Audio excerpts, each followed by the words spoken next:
You're listening to The Map of Us, a companion podcast to the LGBTQ Media Mapping Project. I'm your host, Dana Piccoli, managing editor of News Is Out, a pioneering queer media collaborative. For our final episode, we're looking at what comes next. The Mapping Project makes one thing clear. Queer media can't survive on advertising alone. Most outlets operate with limited staff and shrinking revenue, and many have never received a single foundation grant, even though they serve communities that are under threat and hungry for information. Philanthropy, shared services, and stronger reader support aren't optional anymore. They're the path forward. To understand why funders and allies need to join this work and how readers can strengthen their local outlets, we're turning things over to Tammye Nash, editor at the Dallas Voice. Tammye speaks with publisher Jim Yarbrough of QNotes Carolinas and Ken Schneck, publisher and editor of the Buckeye Flame. Together, they look at why philanthropy matters, what sustainable models could look like, and how some outlets are already seeing success with reader revenue.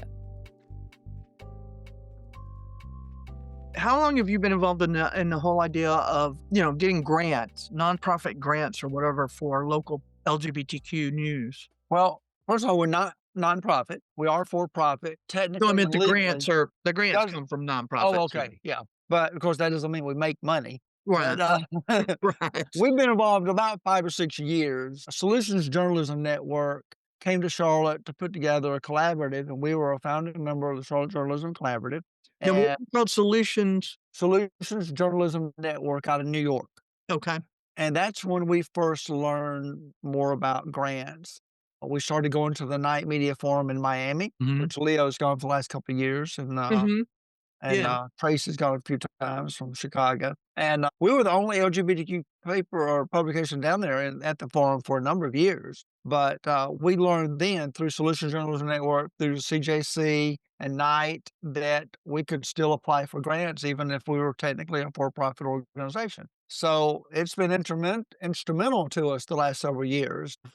5.5 years or so, we've gotten about 400,000 in grants Wow. altogether. For what you said, 5 or 6 years? About 5 or 6 years, yes. The biggest one was a Google News Initiative funding. They don't like to call it grants, but funding to redo our website in 2021. And that made a huge difference in our website and the capacity that we could build upon, and real estate with ads, things like that. But we've gotten small grants too for $5,000 from Solutions Journalism Network or from Facebook or some different places doing different subjects. We got a $50,000 grant one time to do economic mobility in the Black gay community. Okay, that's interesting. It was a good grant. We've done some Democracy Project grants. We've applied for the Lion Grant, which I think y'all have too. Oh, yeah. I think, no. yeah. I think we're supposed to find out tomorrow. I know it's allowed you to expand and improve your website, but do you feel like it's kept you going over the last few years? Absolutely. The last couple of years especially. We might not be here if it hadn't been for the last couple of years in grants that we've gotten. It's been tough. It's been real tough. I think A problem too. these days can't rely on advertising. You can't rely on reader revenue. I mean, it's a package. You got to have a little bit of all of it. Yeah, exactly. And so if publications aren't going for grants, then they need to look at that. Jim, tell me real quick, just for the record here, I think I forgot to ask you. Tell me your name and your position in your company there. Okay, I'm Jim Yarbrough, and our publication is called QNotes for print and QNotesCarolinas.com for our online presence. We've been serving the community since 1986 as a newspaper and then into a website. So almost 40 years. Yeah, y'all coming up on an anniversary there. Yep, in April. That's pretty We cool. started in June, but as time goes by, it kind of pushes forward a little bit. I think we've done that a couple of times too, just for convenience sake. And we got Ken now, who's here. Ken, if you will, like Jim just did, tell me your name, your position, your company, and kind of a background there. Absolutely. I'm Ken Schneck. I'm the editor of the Buckeye Flame, and the Buckeye Flame is Ohio's LGBTQ plus newsroom. Okay, how long y'all been around? We launched at the height of the pandemic in June of 2020. Oh my goodness. So yeah, y'all have been fighting from the beginning, yeah? So Jim was just telling me about when they started working on getting some of these grants and how they got involved in it and what, I think you heard him talk about how much they've got and how it's helped expand. Tell me, for you guys, do you guys get a lot of grants? What is your specialty in terms of finding new revenue? Absolutely. Our funding is based on that three-legged stool of grants and advertising and reader revenue. Right now, we're at about 66% grants, I think 22% advertising, and about 12% reader revenue. Our goal is to flip at least the advertising and the reader revenue so that the advertising drops down to about 10 or 11%. If I had my choice, advertising would go away completely. It's just too fickle. Really changes depending on the winds. Yeah. I would love to just get rid of that. I truly believe our sustainability is going to be built long term on reader revenue, on recurring donations. Okay, I'm going to say his name and y'all know him, but Leo Cusimano, our publisher for Dallas Voice, just for the other folks who are listening in. I know I was talking with him the other day, and as I mentioned to Jim, I'm editorial and I'm doing good to keep my folks in line. Leo handles all of the finance side and the funding and the advertising. And we have, between Leo and our advertising director, Chad Mantooth, who's also now associate publisher, we have a great team in getting advertising. But like you said, that's, from what we've seen, especially over the last year, with the political climate being the way it is, advertising is getting more difficult. At first, I wasn't registering what he was saying, but he's talking about percentage of revenue, not total amount. Like he was saying, advertising has gone down and this has gone up. But then it occurred to me, he's not saying that the amount of advertising dollars necessarily has gone down, just the percentage of our overall revenue that represents. And I think he said print advertising, while online and some of the others are the grant funding and the reader revenue. But I think, what about reader revenue for you, Jim? Does that have a significant impact? It's not significant at all at this point. We're working on that. Matter of fact, we're in a Google News Initiative State News Sustainability Accelerator Program. Big word, big title. Yeah. But it's about a 9-month program working on reader revenue. We meet sometimes between the coaching and the meetings, it's 4 or 5 hours a week sometime working on that program, which is great to have that training, but at the same time, for a small staff, that's a lot of capacity being used. Yeah, I see that, yeah. I tell funders that, we can get all the training in the world, but if we don't have the staff to implement that training, what good is the training? Exactly. How many people do you have on staff? Either full-time or part-time? Everyone is part-time, and we only have, 3. Okay. So it's we Yeah. have 4 or 5, but they do little bitty pieces. Like, we have one person that just does our web posting, social media posting. Somebody else works 10 hours a week on reader revenue and stuff, and then we have a part-time editor. All of our writers are freelance, all of them. Okay. And then there's me, and then And you do a couple everything? distribution people. Yeah. What about you, Ken? What is y'all staff like? Sure. So it's myself as the full-time editor. We have a full-time staff writer, our senior staff writer. We have one reporter through Report for America, and he stands until someone tells me that I'm lying, and I'll stop saying it if I'm lying. He stands as the only rural LGBTQ plus beat reporter in the world. We've not been able to find another one who's solely focused on rural LGBTQ plus life. And then We're close, dear. We're close. We have Caroline Savoy, who's our East Texas reporter for, I don't know really if you call that rural. Tyler's wouldn't consider itself rural, Tyler, Longview area out in what was a news desert in terms of LGBT, but that's not all she does. So yeah, it's his sole focus. And then we hired in June our first ever full-time development director. So that was a big, look, do we need more writers? Absolutely. But if we're not focused on our long-term sustainability, then we're not going to survive. And so that was a really important hire for us. And we are a nonprofit. So that's a different thing. That's a big piece of the way that we operate. And the hope is that in the next year, we're going to add one more reporter to solely focus on LGBTQ plus communities of color in Ohio. That would be amazing. Now, what about reader revenue for you guys as part of your overall revenue budget?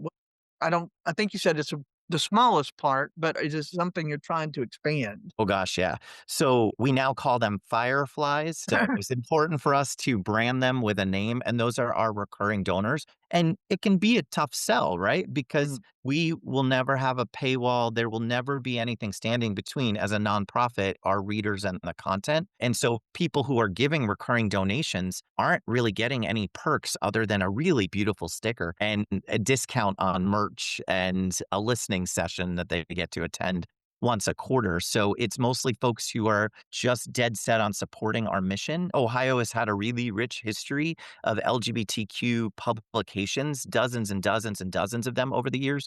And so, as the only one still standing right now, do see support from folks who want to make sure that we don't lose the only one left. I don't know. Maybe I'm just being old fashioned, but I'm having to adjust my viewpoint from somebody who's like, why are we at, if they want to pay, they can get a subscription. That's how they should pay. Why are we asking people to donate? We're not a nonprofit. You guys are, but we're not a nonprofit. Why are we asking? How are we going to, what my question for me and for my publisher is, are we in danger at all in focusing on reader revenue and grant funding and things like that? Are we going to cross a line? I mean, because a lot of these grants are like, you have to report on this or you have to do this. And I know we work with News is Out some, and I'm like, are we crossing a line where they're buying editorial with this grant funding or reader revenue? How do we draw that line? And I've never, ever had a grantee say, you've got to do this, that, or the other thing. And it's important to make sure that distinction stays there. But we've never, ever had that come up at all. It's talked about as an issue, but the reality is I've never seen it be an issue okay, for profit or nonprofit. But the bottom line is it takes all three of those revenue streams to make it these days. And then sometimes it's still really tough. yeah, that's true. That's true. Just saying it takes all of those revenue streams. What about you, Ken? Do you have any concerns on that topic? Made the switch a few years ago to add more sponsored content. And I had a moment of, what are we doing? Right? Like, because those are the old school advertorials. But our approach to sponsored content, we decided, was the same as every other piece that appears on our site. If it's not an LGBTQ plus Ohio piece, it will not be printed on our site. If I took sports betting money, I could retire for the amount of money that they are offering us right now to run advertorials and content, but that's not what we do. So are we getting paid thousands of dollars to run sponsored content? We are. But the sponsored content that we're talking about, because I am on the editorial side as well. So that is sacrosanct to me, is our integrity and being LGBTQ plus Ohio.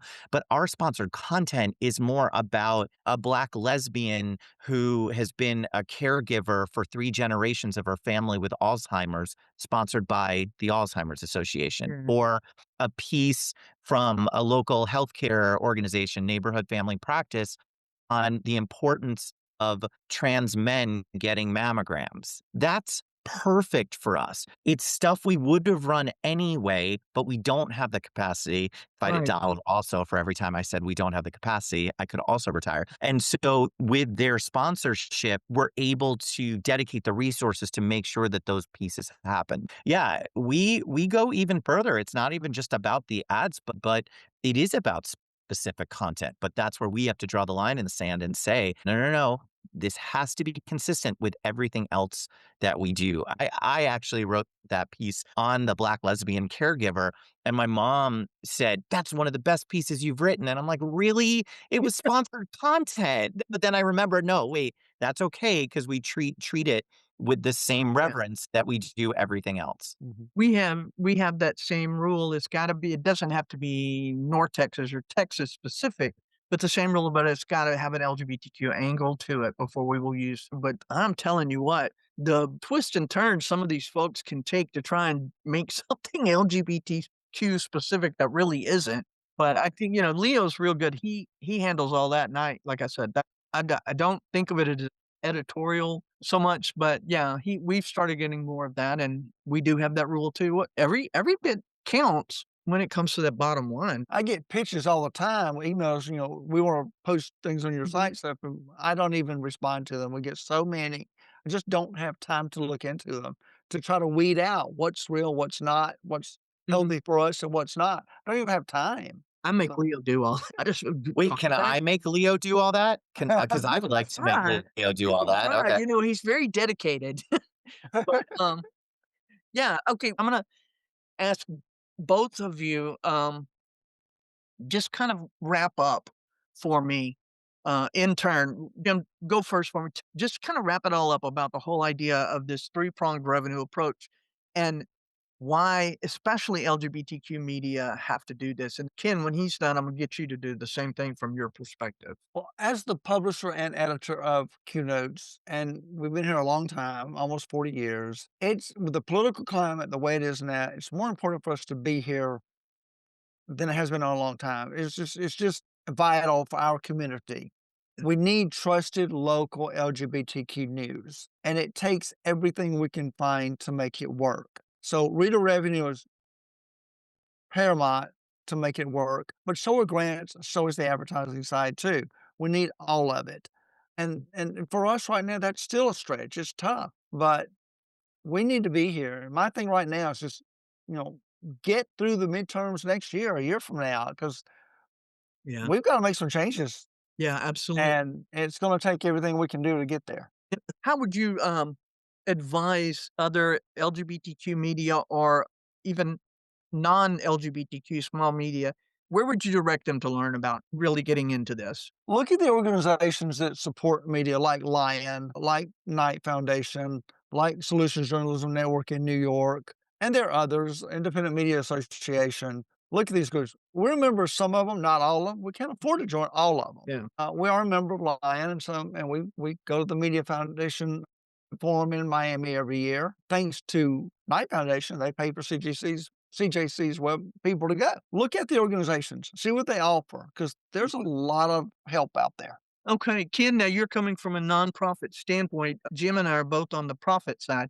From a nonprofit standpoint, tell me again, just wrap it all up in a overview of what it means, these alternative forms of revenue other than just advertising, what it means to you and your publication, and what advice do you have for others in your situation who want to get involved in grants and things like that?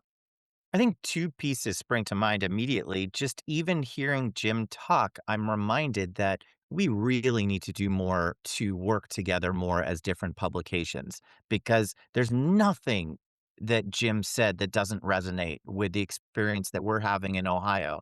And the isolationist model is just not going to work out long term for us. I think that there is a sense sometimes of a deficit model where maybe LGBTQ publications sometimes feel like they're competing with each other for funds, and it has to shift to more of an abundance model. And we are a small community, so we do talk about the few publications, not naming any names, who are out there just kind of hustling in a way that doesn't acknowledge that there are others doing exactly the same thing. There's just not that many of us left. And so we definitely have to find more opportunities. And I say that specifically here because I think that there are revenue opportunities there of us working together more. So there's that piece. I think advice, what's worked out for us is that everything has to be on mission. And so the very few times that we have strayed for our mission, we have paid the cost. It either hasn't brought in revenue or actually hurt us in some way.